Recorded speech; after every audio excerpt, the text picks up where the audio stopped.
Sí, vaya conmigo al Salmo 51, por favor. Salmo 51, 1 al 14. Hoy vamos a estar usando las dos versiones, hermano. Reina Valera y NTV. Y acuérdense que lo usamos solamente por cuestión de traducción, ¿sale? No es otra cuestión. De repente hay unos textos que son más claros que otros. Vamos a leer Salmo 51, versículos del 1 al 14 y después vamos a orar. ¿Le parece? Versión Reina Valera. Ten piedad de mí, oh Dios, conforme a tu misericordia, conforme a la multitud de tus piedades, borra mis rebeliones. Lávame más y más de mi maldad y límpiame de mi pecado. Porque yo reconozco mis rebeliones y mi pecado está siempre delante de mí. Contra ti solo he pecado y he hecho lo malo delante de tus ojos, para que seas reconocido justo en tu palabra y tenido por puro en tu juicio. He aquí en maldad he sido formado y en pecado me concibió mi madre. He aquí tú amas la verdad en lo íntimo y en lo secreto me has hecho comprender sabiduría. Purifícame con hisopo y seré limpio. Lávame y seré más blanco que la nieve. Hazme oír gozo y alegría y se recrearán los huesos que has abatido. Esconde tu rostro de mis pecados y borra todas mis maldades. Crea en mí, oh Dios, un corazón limpio y renueva un espíritu recto dentro de mí. No me eches de delante de ti y no quites de mí tu Santo Espíritu. Vuélveme el gozo de tu salvación y espíritu noble me sustente. Entonces enseñaré a los transgresores tus caminos y los pecadores se convertirán a ti. Líbrame de homicidios, oh Dios, Dios de mi salvación. Cantará mi lengua tu justicia. Incline su rostro un momento. Señor, te damos gracias por tu buena palabra y pedimos, Espíritu Santo, que seas tú, Señor, quien abra nuestro entendimiento, quien pueda poner en nuestro corazón estas palabras, que podamos, Señor, no solamente entenderlas, sino digerirlas, Señor, y ponerlas por obra, Señor. Te pedimos, Padre, Hijo y Espíritu Santo, que seas tú quien nos guía a toda verdad, de toda justicia, en el nombre de Jesús. Mira, hermano, yo sé que no es fácil la confrontación con la palabra de Dios, pero la mayoría de nosotros, la mayoría de nosotros, no estoy hablando solamente de esta iglesia, hermano, estoy hablando del general de la iglesia cristiana. Y estoy hablando de la iglesia cristiana occidental, la de este lado del hemisferio, hermano, para ser más exacto. La mayoría de nosotros vivimos vidas grises. ¿A qué me refiero con vidas grises, hermano? Ausencia de gozo, libertad y plenitud en Cristo. De repente tú topas con cristianos que siempre están tristes en la adversidad. Y si hay bendición, también están tristes o inconformes porque pareciera que Dios nunca cumple nuestras expectativas. ¿Cuántos de nosotros en realidad disfrutamos de ser cristianos? ¿Cuántos de verdad? Así que usted diga, yo estoy pleno en Cristo. Así como Pablo decía, sé vivir en abundancia, sé vivir en escasez. En todo y por todo estoy enseñado. La gran mayoría, pregúntale a los adolescentes, hermano, a los jóvenes, solteros. El casado, como quiera, es feliz porque tiene con quien compartir su vida. ¿Ve? Pero muchos de los solteros, hermano, que yo conozco, y me refiero jóvenes de menos de 23 para abajo, tú les preguntas, hermano, y casi en la mayoría de sus escuelas ni siquiera saben que son cristianos, porque les da vergüenza. Ya no dejamos, hermano, orar por los alimentos, testificar, siquiera que se sugiera que son cristianos. Y eso no puede ser, hermano. Nosotros debemos proclamar a Cristo. Te explicaba en la mañana la parábola de las minas. ¿De qué o cómo ha servido tu vida de testimonio a aquel que no conoce de Cristo? Ahora, esto, hermano, tiene una raíz. El por qué no encontramos gozo, satisfacción, el por qué no somos agradecidos con Dios muchas veces por lo que tenemos o por quien tenemos. Porque la gran mayoría, hermano, y esto incluye a los pastores, tenemos pecado oculto o tenemos hábitos ocultos que no queremos que nadie se entere. Cometemos pecados que sabemos que están mal, pero que tratamos de soslayarlos, de decir, ¿sabes qué? Algún día lo atenderé. Voy a tomar de ejemplo a una persona que enferma de cáncer. Hay cánceres, hermano, que no te vas a dar cuenta que los tienes hasta que ya los tienes. ¿Por qué se le recomienda a las mujeres que se hagan un tacto en los senos? Porque es la única manera que hay de ¿qué? De identificar si algo anda mal. ¿Por qué se le pide a una mujer que se haga un Papá Nicolau? Creo que son anuales, me parece. ¿Por qué se les pide a los hombres después de los 40, 45 que se hagan un antígeno prostático? Olvídese del examen, no se siga haciendo así, antes era un tacto rectal, hermano, ¿no? Para ver si tenemos cáncer de próstata. ¿Y por qué ya cuando vamos es porque ya tiene usted cáncer de próstata? Es más, ya tiene metástasis. Y ya no hay nada que hacer. Lo mismo pasa en la vida espiritual, hermano. No atendemos las situaciones que van menguando nuestra vida espiritual hasta que ya estamos casi muertos, espiritualmente hablando. Por eso es que no hay gozo en nuestras vidas. Por eso es que si las cosas no están como yo quiero, entonces no tengo libertad. Entonces no soy feliz.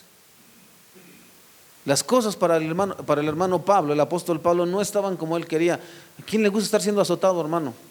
¿A quién le gusta estar naufragando? ¿A quién le gusta pasar hambre, frío, persecución?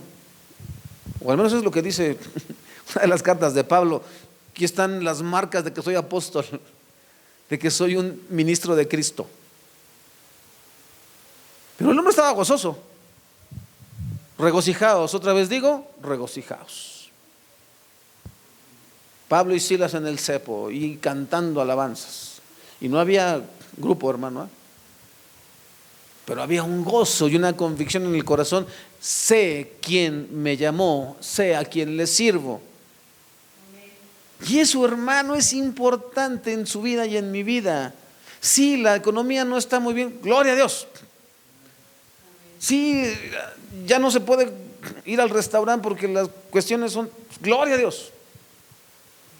Sí, este diciembre no será como otros diciembres, pero será un mejor diciembre porque Dios estará con nosotros, aunque en la mesa no haya abundancia de pan, pero sí haya pan.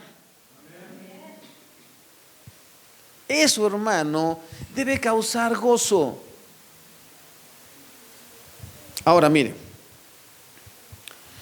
cuando hablo de pecado oculto, hermano, no es aquel que nadie conoce, es aquel que pretendemos esconder de Dios al mantenernos sin confesárselo a Él. O sea, yo no quiero ir al cuarto de oración, yo no quiero buscar el rostro de Dios porque sé que mi vida no se parece en nada a lo que debiera ser. Por eso no quiero ir. Y entonces digo, lo sigo posponiendo mi comunión con Dios, mi intimidad con Dios. Una cosa, hermanos, es venir aquí, ese es otro boleto. Pero lo verdadero, lo que da vida, lo que te sostiene es lo que haces en lo secreto. Y es ahí donde no muchos quieren estar o no queremos estar. Ahora mira, en palabras sencillas, hermano, mientras David guardó silencio delante de Dios, ¿qué? Las cosas no progresaron. Su vida carecía de vitalidad. Una cosa, hermano, es que no tenga vida y otra cosa es que no tenga vitalidad. ¿Qué es la vitalidad? Dinamismo o vigor de la persona o cosa que manifiesta cierta actividad o energía. Déjate pongo el ejemplo, hermano. Una cosa es estar como estábamos ahorita a todo lo que da, y otra cosa es que estuviéramos, alzaré mis manos en... No. La vitalidad es otra cosa, hermano, lo transmites, ¿no? Ya no puede sonar más alto, pero tú le tocas, a veces suena más alto porque tú quieres que Dios se incline a vernos. Ahora, En apariencia, hermano, David seguía siendo el rey, seguía gobernando, pero la culpa lo estaba matando. Podía sonreír, incluso gobernar, pero ya no había rectitud de sus decisiones, no había convicción y lo que es peor, no había verdad. Ese es el problema, hermano, cuando tenemos pecado oculto, cuando estamos practicando cosas que nadie sabe.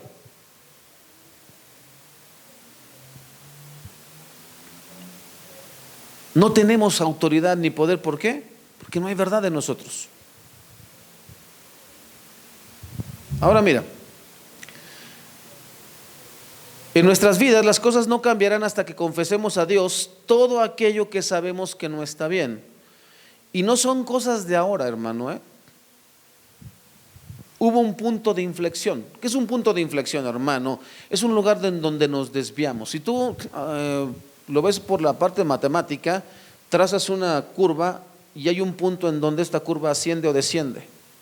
Ese es un punto de inflexión. Conociste del Señor, hermano, escuchaste la buena noticia y algo en tu corazón se alegró. Algo pasó en tu vida que dijiste, yo quiero ir con Cristo, yo quiero ser cristiano. Y empezaste tu caminar cristiano, pero hubo un momento, hermano, en donde te desviaste, en donde permitiste que algo te desviara del camino y a partir de ahí ya no fuiste el mismo. Y eso, hermano, lo has seguido cultivando.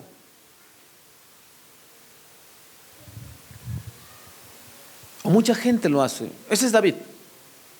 Comete adulterio con Betsabé, mata al esposo, cierra todo y dice, no pasó nada. Y sí pasó, porque él estaba orando por el niño y el niño muere. Y sí pasó porque se quedó casi callado un año hasta que Dios le envía al profeta Natán. Y lo hizo, en el amor de Dios lo hizo para que él pudiera arrepentirse. Y Dios sigue hablando y seguirá hablando y seguirá hablando, hermano, hasta que tú y yo podamos comprender, hermano, que no sirve de nada que sigamos acariciando ese pecado. Eso que nos mantiene lejos de la comunión con Dios y que no nos deja ser libres. Escucha. Necesitamos identificar qué nos llevó al estado en que nos encontramos. ¿Por qué dejamos de creer en el perdón? Es que ese es el problema, hermano. Me niego a perdonar. ¿Por qué? Porque yo también creo que Dios no me quiere perdonar. Ese es el punto. Por eso no voy con Dios. Porque muchos de nosotros pensamos, Dios ya está harto de mí. Dios ya no me quiere. Dios se cansó de mí. Le he fallado una y otra y entonces no conocemos a Dios. Porque si conociéramos a Dios, iríamos corriendo a Él. La Escritura lo dice y hasta lo debes de saber. Nuevas son sus misericordias cada mañana. El punto es que no creemos, que no vamos, no arreglamos cuentas. Mira, el tema de hoy, hermano, de la predicación de hoy es: la sangre de Cristo no es para ser pisoteada, ¿vale? Tampoco abusemos de que Dios perdona. No, espérame. Dios sí perdona, claro que sí, pero eso no significa que podemos pisotear la sangre de Cristo, ¿ok? Antes de analizar el texto, hermano, del Salmo 51, vamos a ver las palabras de Jesús antes de ser crucificado. Dice, la Nueva Versión de las Américas dice: porque esto es mi sangre del nuevo pacto, que es derramada por muchos para el perdón de los pecados. Dice Cristo, yo voy a morir crucificado y voy a derramar mi sangre para perdón de pecados, punto. ¿Vale? Para eso es la sangre de Cristo. Eso fue lo que compró el sacrificio de Cristo, el perdón de nuestros pecados, cualquiera que hayamos cometido.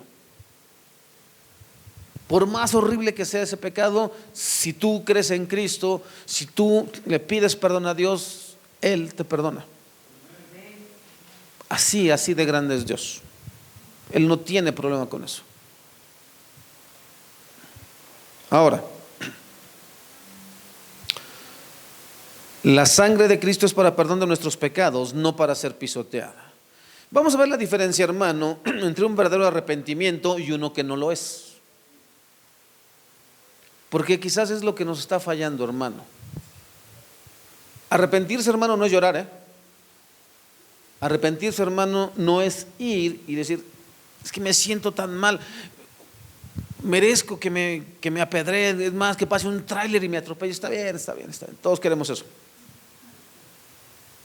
No, hermano, arrepentirse es, ¿sabes qué, Señor? Esto no vuelve a suceder. Nunca vuelves a saber de un adulterio de David y mucho menos de un asesinato de David. Porque eso es el genuino arrepentimiento. Y entonces, hermano, vamos a ver otra vez versículos 1 al 4 del Salmo 51 y espero que te des cuenta de algo, hermano, que está ahí en el texto, que no se ve a simple vista, pero que está ahí. Dice así: ten misericordia de mí, oh Dios, debido a tu amor inagotable, a causa de tu gran compasión, borra la mancha de mis pecados. Lávame de la culpa hasta que quede limpio y purifícame de mis pecados, pues reconozco mis rebeliones. Día y noche me persiguen. Contra ti, y solo contra ti he pecado, he hecho lo que es malo ante tus ojos. Quedará demostrado que tienes razón en lo que dices y que tu juicio contra mí es justo. Esa es la versión NTV. ¿Qué nota usted en esos 4 versículos, hermano?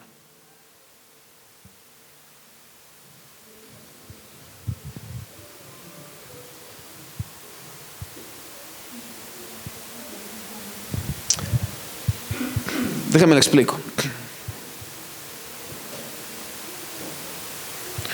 Cuando mis hijos de repente llegan a diferir, tienen diferencias, ¿no? Los insultos de ellos son niño feo y tú niña fea y así. Más o menos.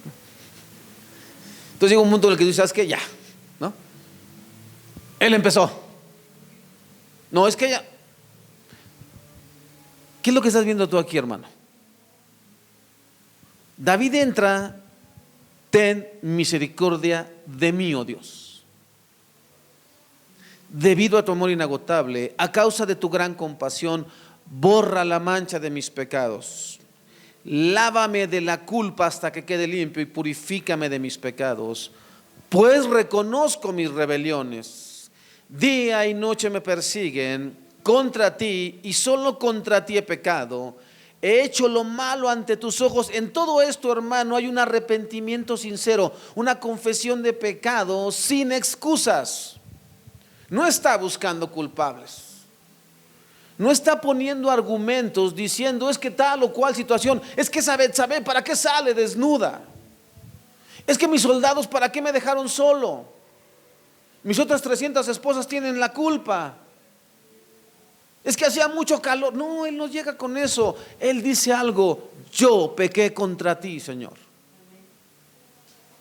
Yo tengo un grave problema. El pecado me está matando. El pecado me hizo presa suyo y ahora mi gozo se ha ido. Y lo que me importa, Señor, lo que más me importa y lo que más me lastima es que pequé contra ti, aquel que me ha dado bendición, aquel que me levantó como rey, aquel que me ungió, aquel que me ha acompañado en todas mis batallas y me ha dado todo lo que tengo. Esa es la confesión de David.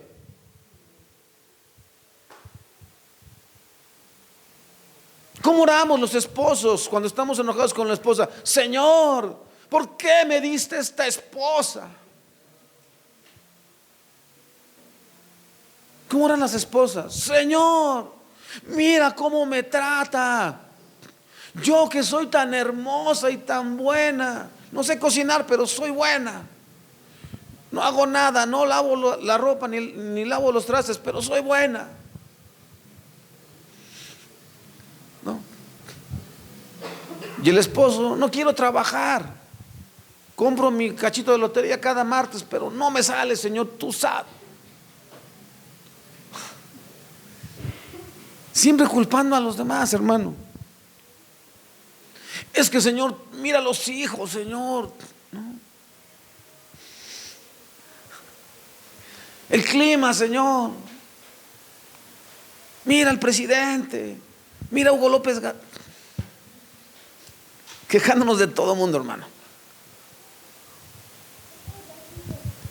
Mira, es importante notar la transparencia y honestidad de la confesión de David. Transparencia y honestidad.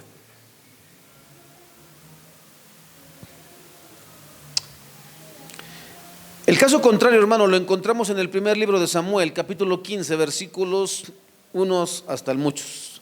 Vamos a irlos viendo poco a poco, hermano. Ve conmigo al primer libro de Samuel a partir del capítulo 15. Vamos a leer del 1 al 3 primero, ¿te parece? Cierto día, Samuel le dijo a Saúl: fue el Señor quien me dijo que te ungiera como rey de su pueblo Israel. Ahora escucha este mensaje del Señor.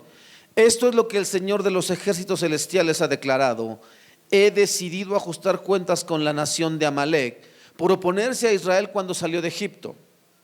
Ve ahora y destruye por completo a toda la nación amalecita: hombres, mujeres, niños recién nacidos, ganado, ovejas, cabras, camellos y burros. Versículo 9, fíjate cómo empieza, hermano. Saúl y sus hombres le perdonaron la vida a Agag y se quedaron con lo mejor de las ovejas y las cabras del ganado, de los becerros gordos y de los corderos. De hecho, con todo lo que les atrajo, solo destruyeron lo que no tenía valor o que era de mala calidad.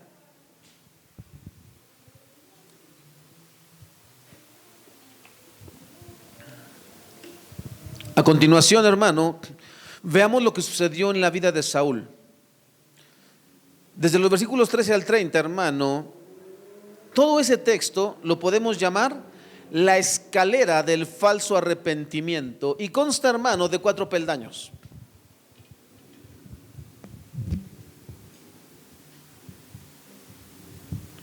La escalera del falso arrepentimiento. ¿Sabes cuál es lo singular de esta escalera, hermano? Normalmente una escalera, ¿hacia dónde va? Pero esta va hacia abajo, hermano. Esta empieza así. Peldaño 1. Negación del pecado. Versículo 13. Cuando por fin Samuel lo encontró, Saúl lo saludó con alegría. Que el Señor te bendiga, le dijo. Llevé a cabo el mandato del Señor.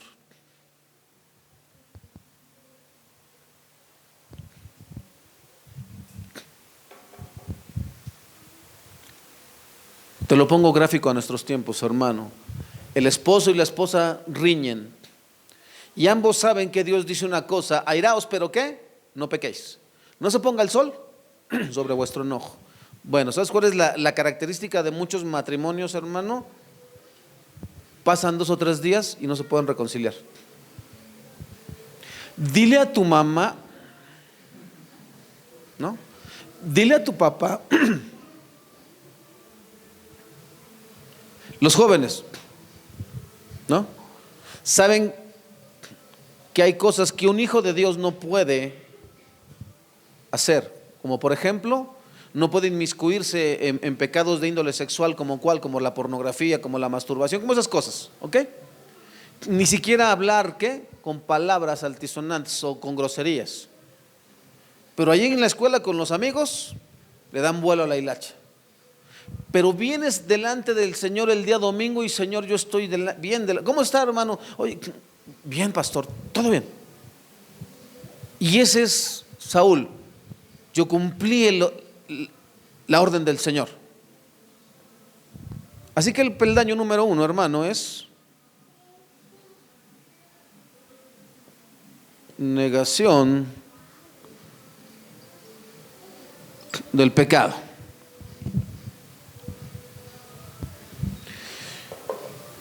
Número 2, hermano, acepta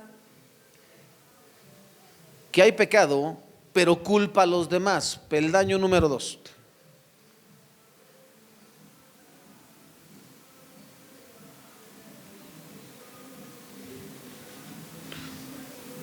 Acepta que hay pecado,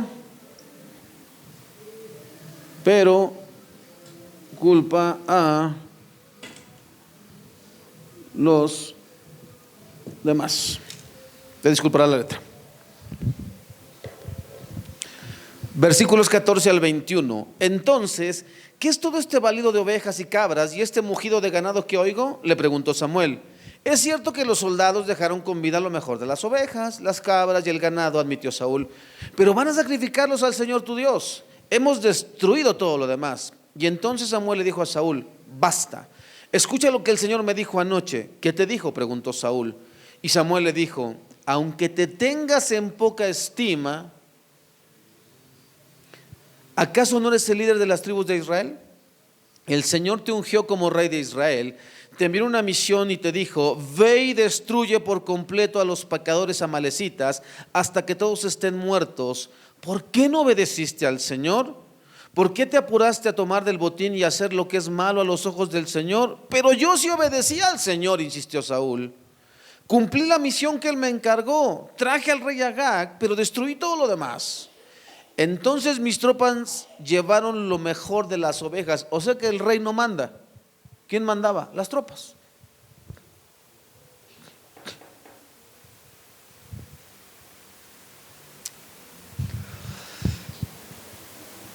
Es que si mi esposa no fuera como es, o sea que la que manda es la esposa, no Dios.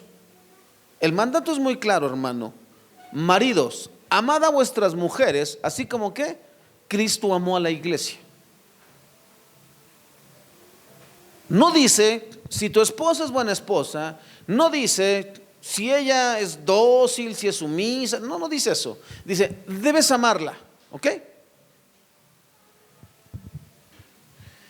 Es que usted no sabe el orangután con el que me casé, ¿vale? Sí, aquí en la iglesia muy bonito, pero había de verlo allá en la... A ver, hermana, la orden del Señor, ¿cuál es? Esposas, estad ¿qué? Sujetas a vuestros maridos, así como al Señor. Entonces el que manda es el esposo. No, hermano. Ahora imagínate cuando va hacia abajo, hacia los hijos. ¿Por qué no vino su hijo? No quiso. ¿Qué edad tiene? 10 años. Oh. Hermano, así de absurdo suena la excusa de Saúl. Los soldados, tú eres el rey. Tú eres el rey.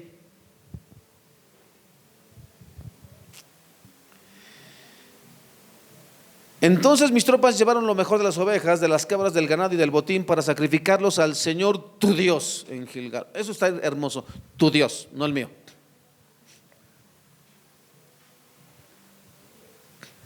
Peldaño número 3, hermano. Reconoce su pecado pero pone excusas.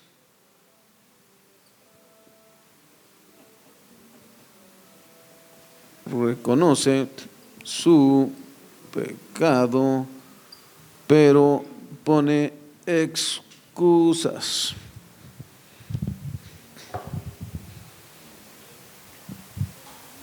Versículos 22 al 25. Pero Samuel respondió, ¿qué es lo que más le agrada al Señor? ¿Tus ofrendas quemadas y sacrificios o que obedezcas a su voz?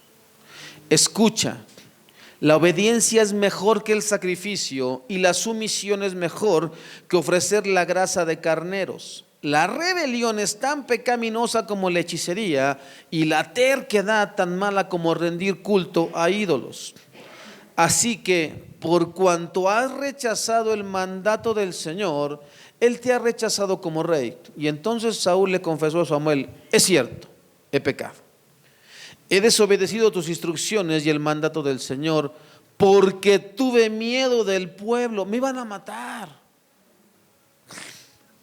Excusas, hermano, solo excusas. Hermano, es que fue la fiesta de fin de año en la empresa y pues me tuve que aventar unos alcoholes porque si no el jefe me corría.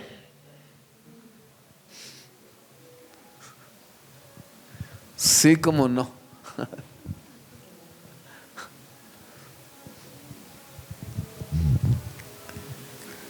Porque tuve miedo del pueblo y por eso hice lo que ellos me pidieron. Pero ahora, por favor, perdona mi pecado y regresa conmigo para que pueda adorar al Señor.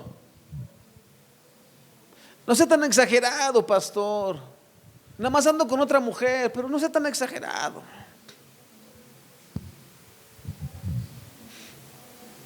Sí, tengo mi narcotiendita, pero no sea tan legalista, pastor, ¿no? Sí, es cierto, mi hijo se dedica al narcomenudeo, pero viene a la iglesia.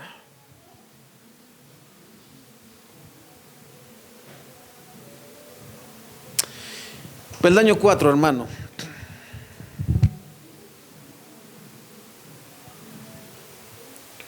Acepta el pecado, acepta la culpa y acepta que no sirve en justificación. Ese no lo apunto porque ya no alcanzo.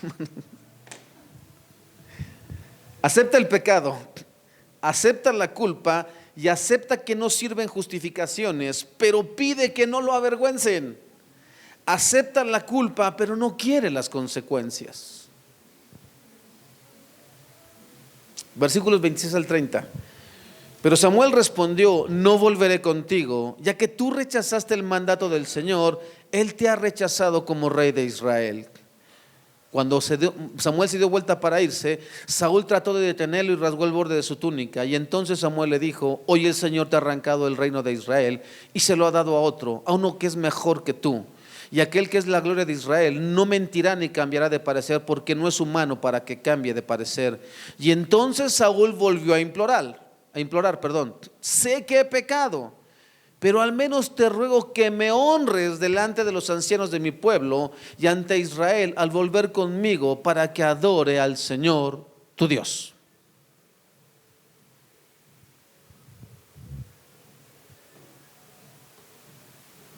Hermano, este hombre estaba más preocupado por su persona, por el qué dirán, que por lo que había hecho.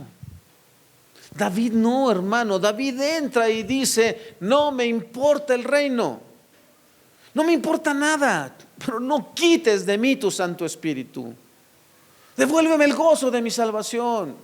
¿Y cuántos de nosotros vamos y clamamos delante del Señor: Señor, ya no quiero esto que me está matando, ya no quiero vivir así? Me has hablado y me has hablado y me has hablado y me has hablado, y yo sigo insistiendo en mi necedad, que te agrada mi manera de vivir y no te agrada mi manera de vivir. Estoy cansado de que mi hogar sea una sucursal del infierno y no una sucursal del cielo. Estoy cansado o cansada de que mi gozo y mi felicidad dependa del gozo o la felicidad de los que están alrededor de mí. Es decir, si mi esposo o mi esposa no sonríen, yo estoy triste. Pero apenas se pone feliz y yo me pongo feliz. Eres un dependiente. Es que si mis hijos me hicieran caso, no tiene nada que ver. Tus hijos o no tus hijos. Mi relación contigo, Señor, es lo más importante. Mi relación contigo, Señor, me hace estar seguro de lo que el salmista decía: ¿por qué te abates, oh alma mía? Espera en Jehová, porque aunque he de alabarle.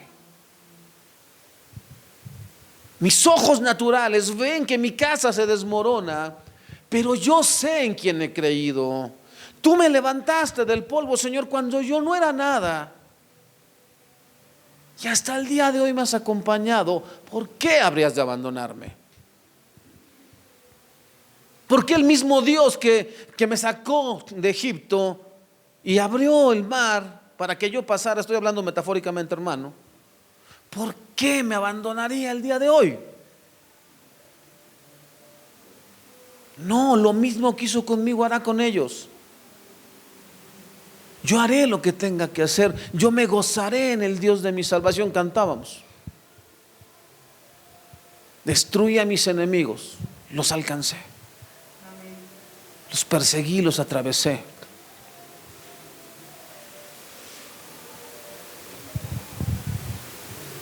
Eso es lo que necesitamos, hermano.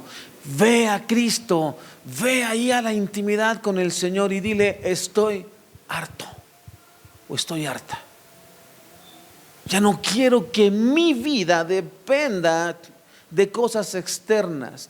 Quiero que mi vida dependa de ti. Yo quiero servirte con todo mi corazón y nada lo va a evitar, Señor. Nada, ni nadie.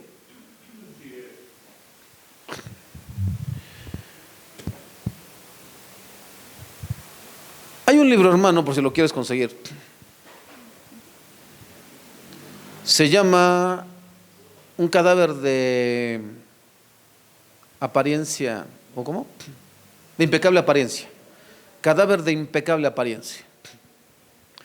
Lo escribió José Luis Navajo, creo que es el pastor que escribió esto, es un pastor español. Interesantísimo el libro, hermano. Lo leí en 2 días. Así de interesante está.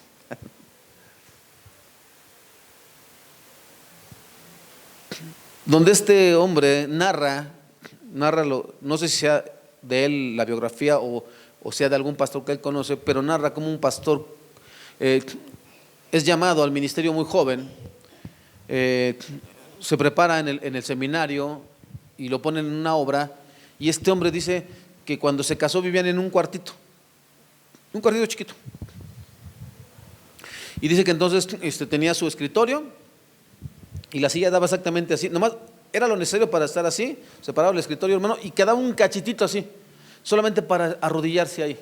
Y dice este hombre, yo buscaba al Señor, y yo le decía, Señor, si tú no me das palabra, yo no voy a predicar. Si tú no haces...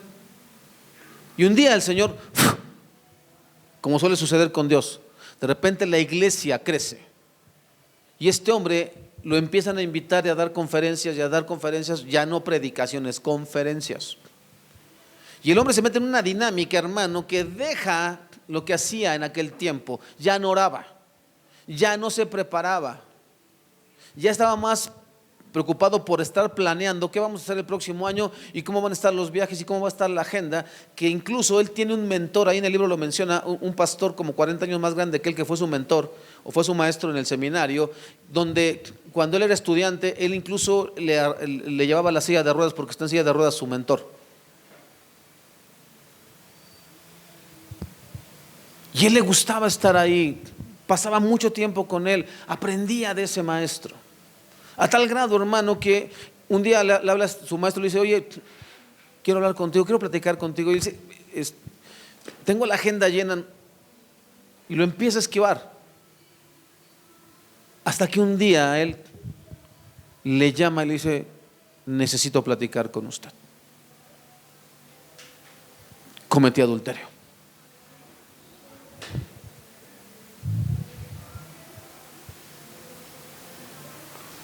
¿Sabes, hermano, para qué sigo comprando libros? Porque yo necesito, hermano, cuidarme. Yo no quiero, hermano, un día tener que llegar aquí y decirte no puedo seguir predicando porque fallé. No quiero estar aquí, hermano, sabiendo que tengo una doble vida y que lo que estoy aventando aquí solamente es basura, hermano, y no la palabra de Dios. No quiero eso, hermano. Y por eso te he explicado hasta el cansancio, hermano, que me mantengo muy lejos muy cerca de mi esposa y de mis hijos. ¿Para qué? Para que no me vea yo tentado, para que no me vea yo tropezando en cosas que puedo tropezar, que yo sé que son debilidades para mí. Por eso, ahora que nos habló Juan José, dije, sí, necesito ir y decirle lo que está pasando aquí dentro. Que me siento fracasado, que siento que no doy el ancho como pastor. Se lo tuve que decir, ¿sabes qué? Juan, estoy orando para que Dios traiga a otra persona que tenga mejor corazón para con Dios o que tenga el mejor llamado que yo. Y me dijo, tranquilo. Se te olvidó lo que Dios hizo contigo. Ponlo por obra. Lo que Dios hizo contigo, la forma en que Él te llamó, la forma en que Él hizo las cosas contigo. Confía en Dios, Él es Dios, tú no.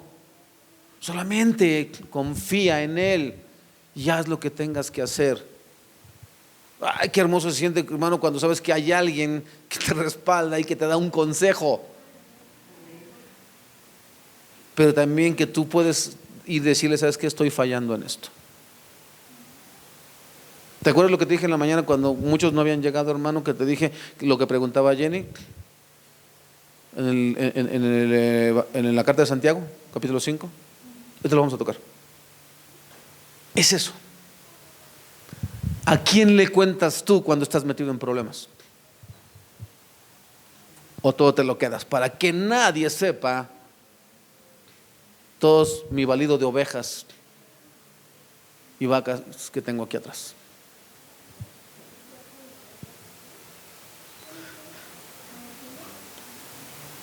Hay una razón, hermano, para todo esto. La mayoría de nosotros estamos más preocupados por enseñar que por aprender. Todos queremos ser maestros, ¿o no?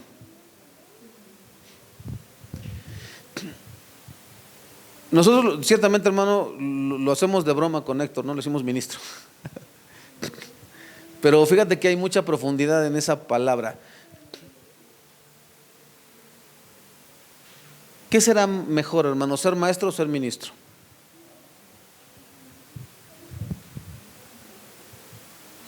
No todos juntos, uno puede contestar. Maestro. ¿Por qué? Los que dicen maestro, ¿por qué maestro? Los que dicen ministro, ¿por qué ministro?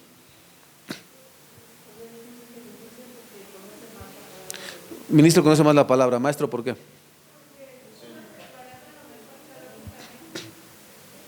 ¿Te das cuenta cómo se ha desvirtuado, hermano, lo que es las palabras maestro y ministro? Déjate cuento, hermano. Santiago 3:1. Hermanos míos, no os hagáis maestros muchos de vosotros, sabiendo que recibiremos mayor condenación. ¿Por qué diría algo así la Biblia, hermano? Acuérdate, necesitamos ir al lugar y a las personas que se les escribió lo que ellos entendían por maestro. ¿A qué se refería Jesús cuando dice a nadie llaméis maestros? Aquí lo dice, Mateo 23:8. Pero ustedes no permitan que nadie los llame rabí, que significa maestro, porque tienen un solo maestro y todos ustedes son hermanos por igual. ¿Por qué decía Jesús eso, hermano? El término maestro, hermano, viene del latín magister y de la raíz magis, que significa el que es más que.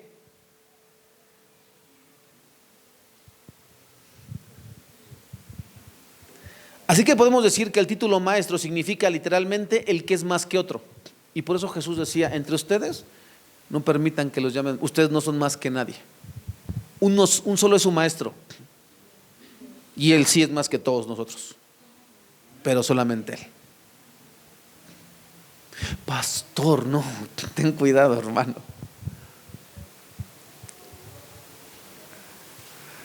Ahora, el término ministro y ministerio, hermano, vienen del latín minister, de la raíz minus, que significa el que es menos que. Por eso, hermano, es mucho mejor ser ministro.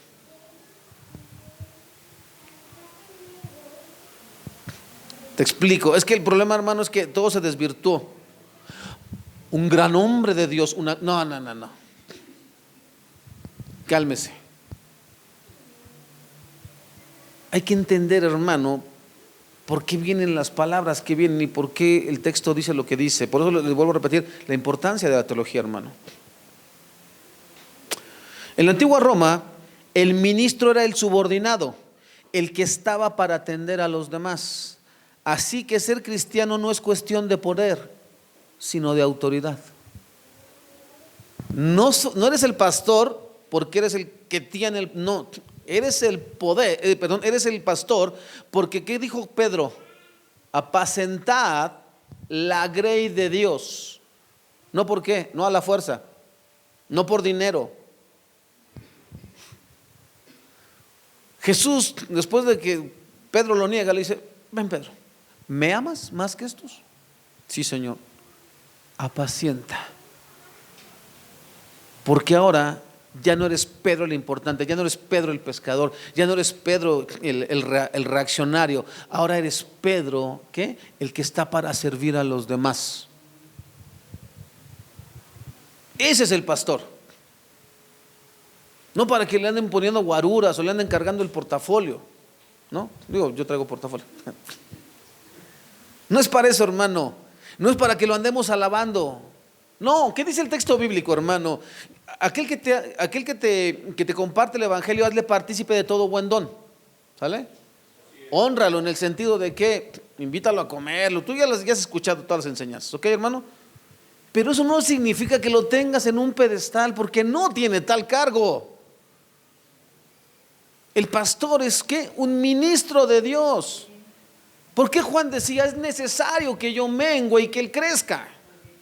Porque yo soy ministro de Cristo. El importante es él, no el pastor. Oh, ¿cuánto sabe el pastor? Sabe porque Dios le dio la capacidad de entender y de capacitarse. Sabe porque Dios le dio el dinero para comprar tales libros, porque si no, no tendría nada. ¿Qué hizo de bueno el pastor? Nada. ¿Quién le dio todo? Dios. ¿Quién merece la gloria? Dios. Y ya. Yo no estoy diciendo que seamos irrespetuosos, hermano. Tú me has visto cómo me dirijo yo a los pastores. A Juan José, que no es pastor, que es mi líder, que fue mi líder de jóvenes, lo sigo respetando como si fuera mi autoridad. ¿Por qué? Porque así lo entiendo yo. Es mayor que yo en el evangelio. Tú no crees que yo a Héctor lo considero menos yo lo considero somos iguales, él y yo aquí, hermano. La única diferencia es que yo soy el pastor aquí, pero ellos somos iguales. Lo mismo con mi esposa. No pienses que, hermano, que aquí no somos iguales. Mis hijos exactamente lo mismo. Aquí ellos no son mis hijos. Allá en casa me tienen que obedecer. Aquí ellos le sirven a Dios y son ministros igual que yo. Por lo tanto, le exijo el mismo requisito que a cualquiera que quiera ministrar al Señor. Por lo menos agrada al Señor. Viven una vida de compromiso y estamos bien. Lo mismo con Jenny, lo mismo con Carlos, lo mismo con Isaac, lo mismo con todos aquellos que sirven, aunque trapece el piso. Lo que te pido es que sepas para quién lo estás haciendo. Lo mismo el hermano Juan.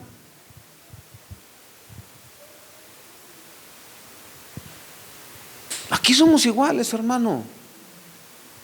Todos somos ministros de Dios. Todos le servimos a Dios. Pero dice la Escritura, Dios colocó en el cuerpo como Él quiso, ¿no? Si todos fuéramos pastores, ¿quién escucha? ¿No? Si todos fuéramos congregantes, ¿quién predica?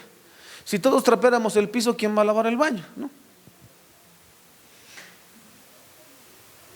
Entonces, hermano,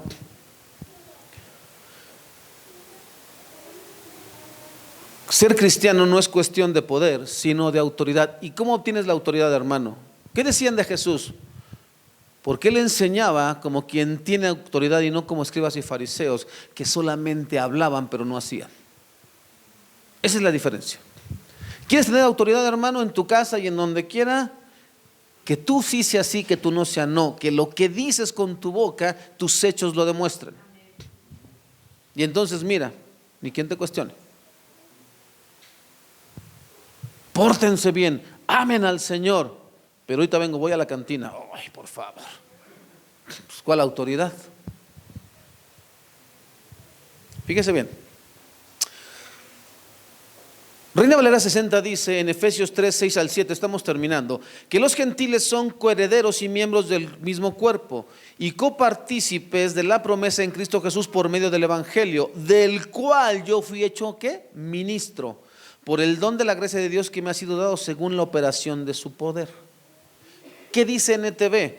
Y el plan de Dios consiste en lo siguiente: tanto los judíos como los gentiles que creen la buena noticia gozan por igual de las riquezas heredadas por los hijos de Dios. Ambos pueblos forman parte del mismo cuerpo y ambos disfrutan de la promesa de las bendiciones porque pertenecen a Cristo Jesús. Por la gracia y el gran poder de Dios se me ha dado el privilegio de servirlo, anunciando esta buena noticia. Esto, hermano, es un privilegio. Esto no es un trabajo. ¿De qué trabajas? ¿De pastor? No. Ese no es un trabajo, ese es un llamado. ¿Qué haces en la iglesia? Ministro en la alabanza o ministro en algún otro ministerio. Eso, hermano, es un privilegio en servir al Señor, porque es un llamado, no es un trabajo. Aquí hubo una vez un hermano que ya no se congrega con nosotros, pero que me decía, una vez me dijo, ¿y para mí no hay nada? Pues las gracias. ¿Cómo por qué tengo que pagarte? Y se enojó y se fue.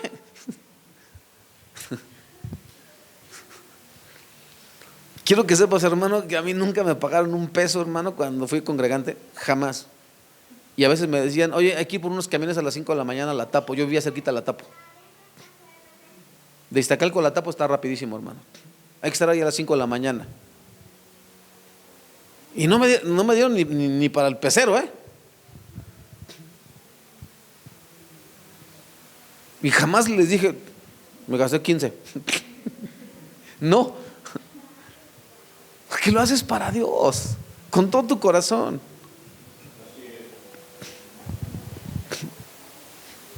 Ahora mire,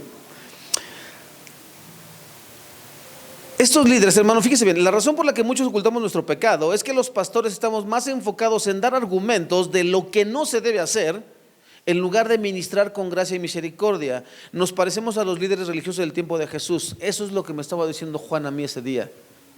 Te has enfocado tanto en que las cosas salgan bien, por lo que te olvidaste de lo importante, ministrar las almas. Y tuve que aceptarlo, hermano. Tuve que tragarme esas palabras y decir, sí, Señor, si me lo estás diciendo es porque tú tienes razón. Mateo 23, 1 al 3. Entonces Jesús les dijo a las multitudes y a sus discípulos: los maestros de la ley religiosa y los fariseos son los intérpretes oficiales de la ley de Moisés. Por lo tanto, practiquen y obedezcan todo lo que les digan, pero no sigan su ejemplo, pues ellos no hacen lo que enseñan. Te cuento algo de estos hombres. Estos líderes religiosos desarrollaron un sistema de 613 leyes. Era la cantidad de letras que había en el texto original que contenía los 10 mandamientos. Según ellos, en el Pentateuco había 613 mandamientos. Una coincidencia posiblemente forzada, hermano. Dividieron dicha lista en mandamientos afirmativos, hagan esto; mandamientos negativos, no hagan esto. Había 248 mandamientos afirmativos, uno para cada parte del cuerpo según la interpretación de esos hombres. Y 365 negativos, uno para cada día del año, de acuerdo ahora a nuestro calendario, porque el calendario judío es diferente. No conformes con eso, hermanos, subdividieron esa lista en mandamientos vinculantes, obligatorios, y no vinculantes, no obligatorios. La iglesia de hoy, hermanos, somos un sistema de reglas y normas. Esas son las denominaciones. Eso es lo que hacemos el día de hoy las iglesias. Que si hay que aplaudir, que si no hay que aplaudir, que si se puede danzar, que si metemos batería o solamente teclado, o ni teclado ni batería, hace falta un piano clásico, que si nos ponemos velo, que si nos arrodillamos, que cómo tomamos la cena del Señor, que si los bautizos son en el río, porque así bautizaba Juan el Bautista, o en un baptisterio, o aquí en una tina, o le echamos nomás una cubetita de agua, no sé. En eso estamos perdiendo el tiempo, hermano. Y viene Jesús y les dice: el que tenga sed, venga y beba gratis. El que tenga hambre, coma el verdadero pan de vida, verdadera comida, verdadera bebida.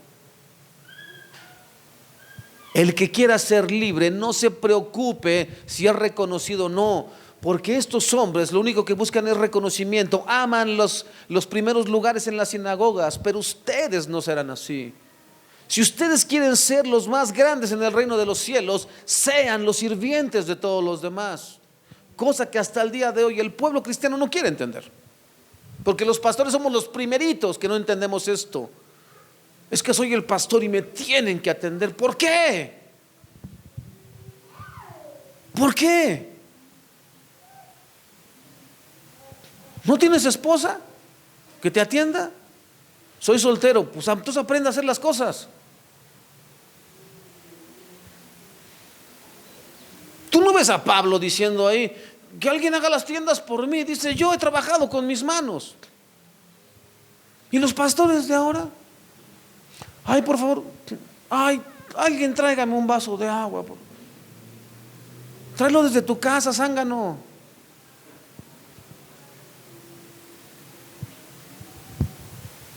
A ver, ahí les encargo, cuando llegue ya tiene que estar todo listo. No, tú eres el primero que tienes que estar aquí. Porque si no, entonces yo no veo a Cristo Jesús, hermano, mandando ahora a los discípulos. El texto dice que el maestro pasaba mucho tiempo con el Padre en oración, ¿o no? Vayan, oren ustedes. Ya cuando hayan orado me levantan. Siempre el Señor iba por delante. Y el Señor dijo muy claro, el alumno no es mayor que el maestro. ¿Y por qué si nosotros somos alumnos? Me estoy refiriendo a los pastores, hermano. ¿Por qué no hacemos y seguimos el ejemplo del maestro? El cual no buscaba lo suyo. Y por eso, hermano, luego le transmitimos a la iglesia lo mismo. Y entonces el que llega a estar de servidor también quiere atención especial, porque por eso están todos los vasallos de abajo, ¿no? Eso es absurdo, hermano. Y Jesús mismo da otro ejemplo, dice, yo, el maestro, me ciño con una toalla, tomo un lebrillo y lavo pies, para que ustedes hagan lo mismo unos a otros.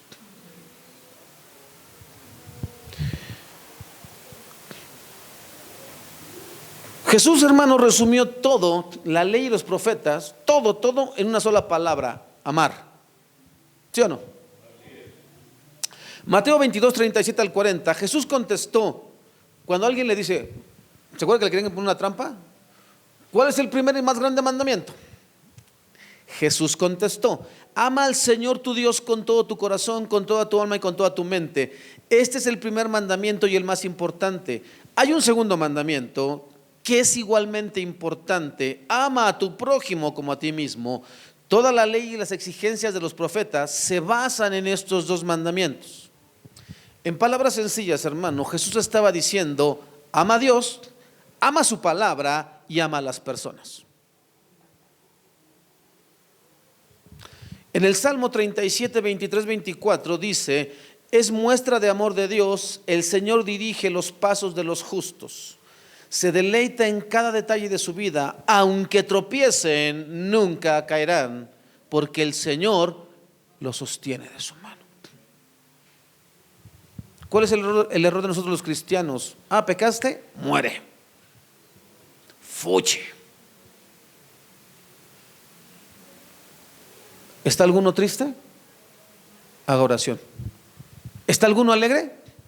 Cante alabanzas. ¿Está alguno enfermo? Llamen a los ancianos, lloren por él y úngenlo con aceite. Y si hubiere cometido faltas o pecados, ¿qué? Le serán perdonados. Porque la oración eficaz del justo, ¿qué? Puede mucho. Confiésense unos a otros, ¿qué? Sus faltas. No para criticarse, no para destrozarse. Oren unos por otros, para que el amor de Dios sea manifiesto, y entonces, por amor a su nombre y por la obediencia de sus hijos, su Espíritu Santo y su poder actúen. De eso se trata, hermano. Y cuando Dios te llama la atención, tienes que hacerle caso a Dios y tienes que interrumpir tu itinerario y predicar lo que Dios quiere que prediques. Y ya, he cometido errores los que quieras. ¿Por qué crees que se siente tan feo cuando Dios te llama la atención? Cuando te dice, te has excedido a veces, no has amado, solamente has corregido, pero no has amado, no has confiado en mí, no has puesto por obra mi palabra. Te olvidaste que es mi iglesia, no la tuya. Y tienes que aceptar las cosas como Dios te las está diciendo. Y si te equivocaste, corrígelo ya. Pues es lo mismo, hermano.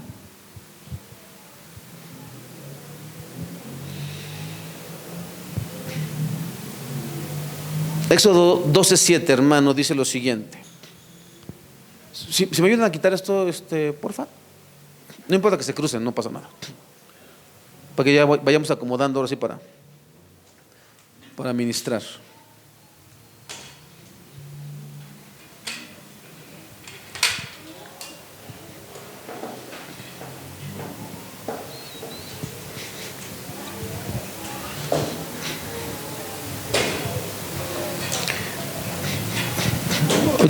Ya casi terminamos.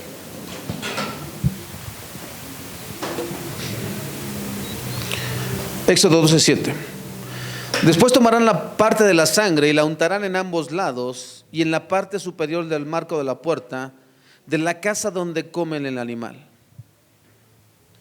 ¿Eso para qué era, hermano? Yo creo que así está. ¿Para qué? ¿Para qué mandó Dios Dios le dice a Moisés, dile a las familias que se junten, que sacrifiquen un cordero tal día, va a ser en la noche, y la sangre del cordero la untarán en los postes y en el dintel de la parte superior? ¿Para qué era?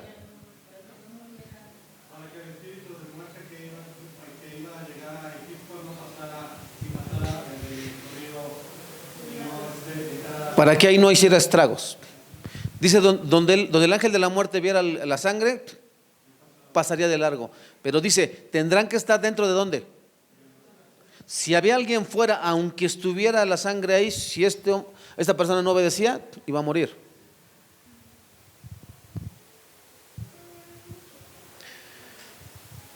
No hay pecado, por horrendo y vergonzoso que sea, que resista el agua del arrepentimiento y el poder de la sangre de Jesús. Escúchame bien, hermano. En ese libro este hombre pecó.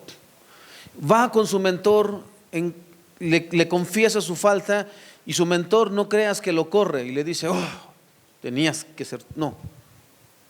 Lo empieza a ministrar, pero le dice algo, tienes que contarle a tu esposa.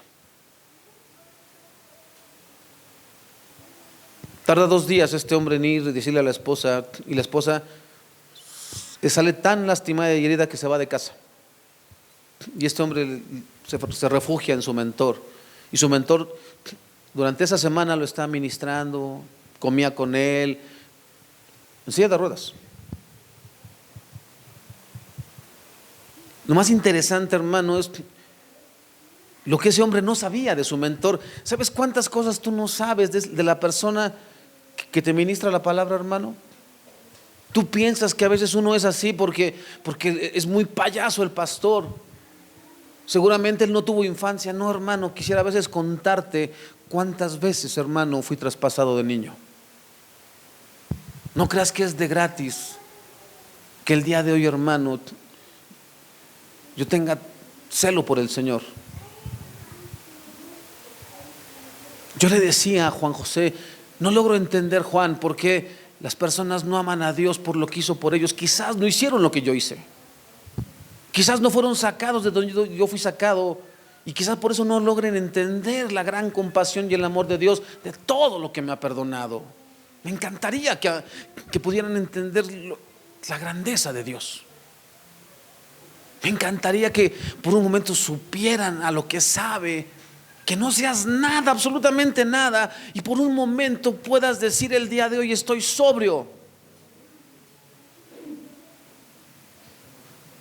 Y Dios cree en mí. Por eso, hermano, a veces le hablo como le hablo y me comporto como me comporto. Ese hombre no sabía algo, hermano, porque su mentor estaba en silla de ruedas. No lo sabía. Y te digo algo más hermoso, por si quieres comprar el libro, y si no, pues te lo cuento de una vez. Ese hombre estaba casado. Ese hombre quedó inválido por un accidente de motocicleta. Era un joven, 20 y tantos años, cuando tomó la motocicleta y salió disparado a comerse la carretera, los kilómetros. Y por andar bloqueando no se dio cuenta que venía un auto de frente y provoca un accidente. En ese auto venía una mujer embarazada y mueren la mujer y el niño. La esposa de ese hombre que estaba en silla de ruedas era la mamá de esa mujer y la abuela de ese niño. A ese grado esa mujer creía en Cristo, que no solamente perdonó al que mató a su hija y a su nieta, porque era una niña lo que estaban esperando. Se casó con él y lo cuidó.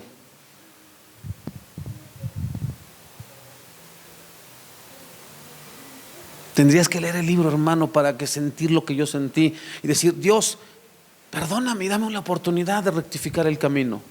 Sé que me he equivocado, sé que no estoy bien, sé que no he sido el pastor que esta iglesia merece, y sé que mi corazón a veces se endureció tanto, pero dame la oportunidad, Señor. Déjame hacer, Señor, la obra en tus fuerzas, no en las mías. Déjame amar como tú amas, déjame creer como tú crees.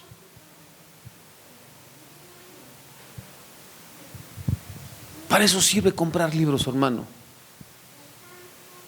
Para eso sirve quedarte ahí tantas horas, a veces hasta la madrugada, para que Dios te hable y te diga: estás haciendo mal las cosas, necesitas rectificar.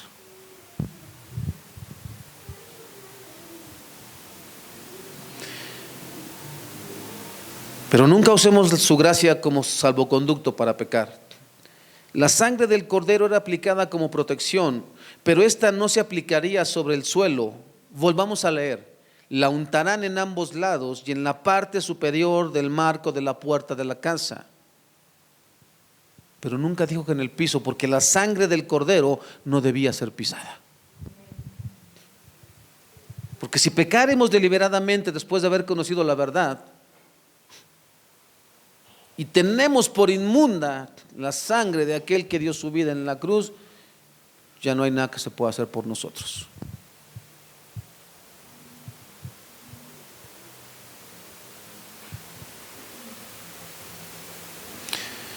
Vayamos a la pregunta del principio, hermano: ¿por qué dejamos de creer en el perdón?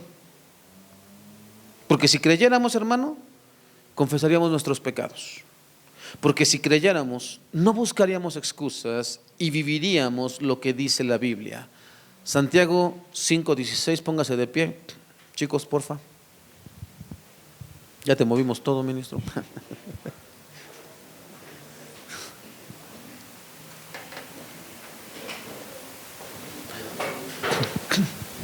Todavía no corten la transmisión. Bueno, esta ya no se va a alcanzar a ver, pero no importa. Ahí se ve ya.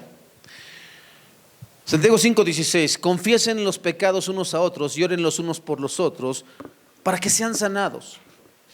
La oración ferviente de una persona justa tiene mucho poder y da resultados maravillosos. El asunto, hermano, es que nos falta amor por Dios y por los hermanos, y por ende no amamos a las personas que no conocen de Dios. ¿Sabes qué decía en este libro el mentor de este hombre? Decía: ¿sabes qué? Necesitas amarte también tú, de la manera que Cristo te ama. Sí, hermano, si alguien te puede dar ejemplo de lo duro que es, soy yo mismo conmigo mismo. Muchas veces le he pedido a Dios: ¿sabes qué, Señor? Ya trae a alguien mejor, trae a un verdadero hombre que te ame, porque yo puras regalas. Y me pongo así, me tiro hasta el suelo, hermano, porque en el fondo le digo: Señor, de verdad es que no sé cómo hacer las cosas. No importa que tenga 20, 30, no sé cuántos años, pero no sé hacer las cosas.